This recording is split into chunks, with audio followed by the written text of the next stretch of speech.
চলমান চ্যাম্পিয়ন্স ট্রফির গ্রুপ পর্ব থেকেই বিদায় নিয়েছে বাংলাদেশ দল। যে প্রত্যাশা নিয়ে দেশ ছেড়েছিল টাইগাররা, তার সিকিবাগও পূরণ করতে পারেননি নাজমুল হোসেন শান্তর দল। বাজে পারফরমেন্স আর ব্যর্থতার গ্লানি নিয়ে গতকাল রাত 11টায় হযরত শাহজালাল আন্তর্জাতিক বিমানবন্দরে পা রাখেন টাইগাররা। দেশে ফিরে অবশ্য খুব বেশি বিশ্রামের সুযোগ পাচ্ছেন না ক্রিকেটাররা। তারা খেলবেন আসন্ন ঢাকা প্রিমিয়ার লিগ ডিপিএল।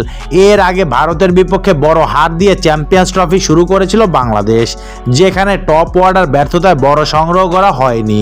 সেই পুঁজি নিয়েও ভালোই লড়েছিল বোলাররা। পরের ম্যাচের গল্পটাও খানিকটা একই। ব্যাটারদের ব্যর্থতায় 250 রানও স্কোরবোর্ডে জমা করতে পারেনি বাংলাদেশ। আসরে নিজেদের শেষ ম্যাচে পাকিস্তানের বিপক্ষে মাঠে নামার কথা ছিল বাংলাদেশের, তবে বৃষ্টির কারণে টসই হতে পারেনি। প্রায় 1.5 ঘন্টা অপেক্ষার পর ম্যাচটি পরিত্যক্ত ঘোষণা করা হয়েছে।